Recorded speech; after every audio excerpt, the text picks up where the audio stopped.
नमस्कार, मेरा नाम डॉक्टर रोशनी है। मिथ्यावादी कवि जयशंकर प्रसाद द्वारा रचित गुंडा कहानी, जिसका शीर्षक त्याग, बलिदान और प्रेम त्रिवेणी है, इस शीर्षक के माध्यम से मानवीय संवेदनाओं का गहन अध्ययन किया गया है।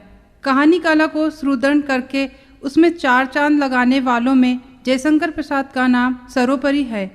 सन 1911 ईस्वी में सर्वप्रथम इंदु पत्रिका में आपकी कहानी ग्राम प्रकाशित हुई। प्रसाद जी द्वारा लिखी गई कहानियाँ इस प्रकार है: छाया, प्रतिध्वनि, आकाशदीप, आंधी, इंद्रजाल, पुरस्कार, ममता, मधुआ, देवव्रत, सालवती, बेड़ी, चंदा, घीसू, नूरी, स्वर्ग के खंडर, शरणागत, छोटा जादूगर, तानसेन, अकबर बीरबल, सिकंदर की शपथ, गुलाम, जहांआरा, चित्तौड़ का उद्धार, गुंडा इत्यादि।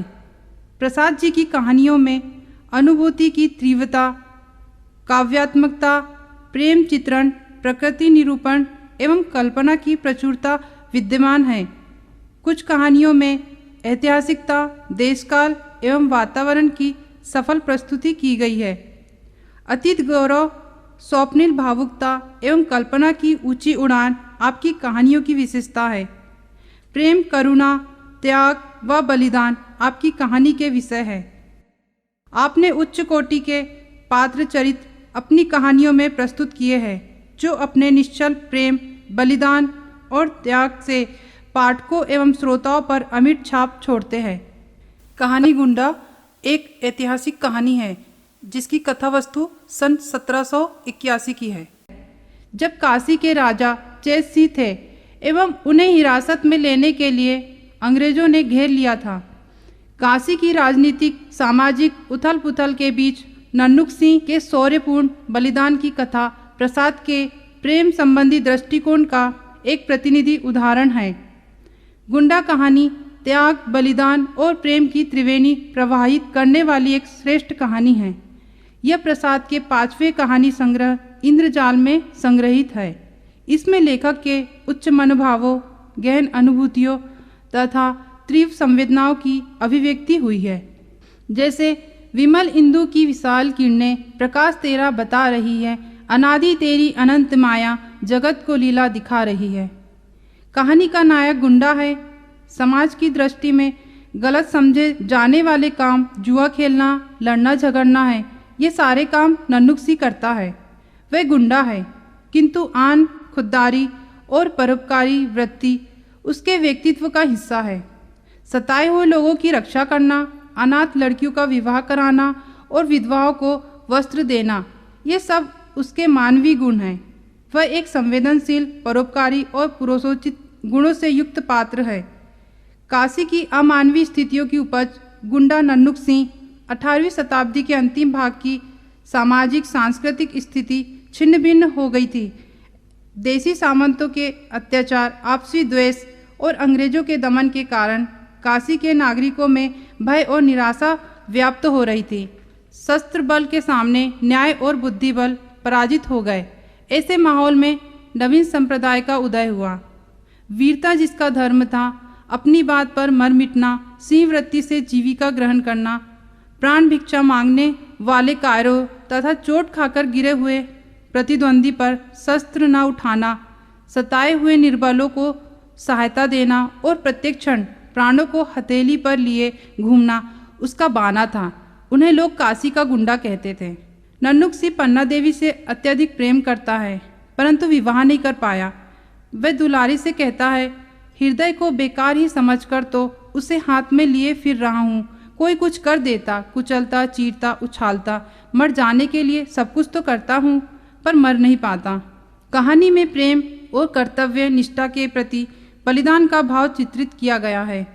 पन्ना और नन्नुक एक दूसरे से प्रेम करते हैं, किंतु काशी के राजा बलवंत सिंह के द्वारा पन्ना को बलपूर्वक रानी बना लिया गया। इस मानसिक आघात ने नन्नुक को गुंडा बना दिया। ऐतिहासिक प्रेम, त्याग और बलिदान के साथ राजनीतिक तत्वों से ओत प्रोत गुंडा कहानी में काशी की राजनीतिक सामाजिक उथल पुथल के साथ नन्नुक सिंह की वीरता का चित्रांकन किया गया है। पन्ना सहमी दिल झिझक उठा, फिर मन को कर पत्थर कठोर, सोया प्राणों का प्राण जहाँ, दिखला दी उंगली उसी ओर। नन्नुक सिंह का बलिदान प्रेम जैसी बड़ी भावना को बचा लेता है। व्यक्तिगत स्तर पर वह बिना किसी महत्वाकांक्षा के संघर्ष करता है।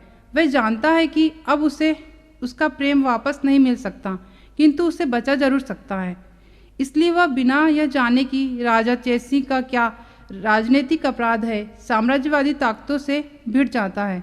अंततः अपने प्रेम की रक्षा हेतु वह तिलंगों से लड़ते हुए अपना जीवन बलिदान कर देता है। इस बलिदान के द्वारा वह अपने प्रेम को बचा लेता है और प्रेम के उच्च आदर्श को स्थापित करता है। उसका यह त्याग भाव ही त्रिवेणी की मूल संवेदना है। प्रसाद की दृष्टि से प्रेम कोरी भावना नहीं, कर्तव्य भी है। वह देह में नहीं, आत्मा में स्थित होता है। ठीक उसी प्रकार जैसे मानव का सबसे बड़ा कर्तव्य अपने में छुपी मानवता को अपने कर्मों से उजागर करना है। स्वदेश प्रेम और प्रणय व्यक्ति को साधारण से असाधारण बना देती है। निस्वार्थ प्रेम में त्याग का निर्वाह नन्नुक सिंह चुपचाप बिना खींच, मुख व्यथा और स्वयं को यातना देकर करता है। वह कमजोर क्षणों में भी पन्ना का नाम अपनी जुबान पर नहीं लाता। राजमाता पन्ना उसके पुत्र राजा चेत सिंह को कैद कर लिया गया है। उसके अव्यक्त प्रेम में दायित्वबोध का यह भाव उभर कर आता है। अंग्रेज सैनिकों का सामना करते हुए वह अपने प्राणों का उत्सर्ग कर स्वदेश प्रेम का परिचय देता है। ऐसा करते समय वह मात्र अपने प्रेम को नहीं बचा रहा होता, बल्कि राजा कैद हो गए हैं की सोच भी उसे प्रेरित करती है और उन्हें बचाने का उपक्रम करते करते व्यक्तिगत प्रेम और स्वदेश प्रेम एक हो जाते हैं। नन्नुक सिंह के प्रेम में चिरकौमार्य, परोपकार आदि मूल भाव जुड़े हैं, जो उसे अलग प्रेमी मात्र की श्रेणी में खड़ा कर देती है। जो घनीभूत पीड़ा थी मस्तक में स्मृति सी छाई, दुर्दिन में आंसू बनकर वह आज बरसने आई। शीर्षक द्वारा कहानी नायक नन्नुक सिंह का अपनी प्रेयसी पन्ना के प्रति उदात्त और मार्मिक प्रेम को दर्शाया है एवं बिना किसी स्वार्थ के सामाजिक एवं राजनीतिक बलिदान व त्याग के प्रभाव की चरित्रात्मक प्रस्तुति दी गई है। अंततः कहानी पर अपने कुछ विचार रखना चाहती हूँ। हमारा जीवन विचारों से ही चलता है। हर विचार एक बीज की तरह होता है जो हमारे नज़रिया और व्यवहार रूपी पेड़ का निर्माण करता है। कहानी की मूल आत्मा एक संवेदना, एक प्रभाव है जिसका हमारे जीवन पर एक अद्भुत असर होता है। एक छोटी सी कहानी हमारे विचारों में बड़ा बदलाव ला सकती है। धन्यवाद।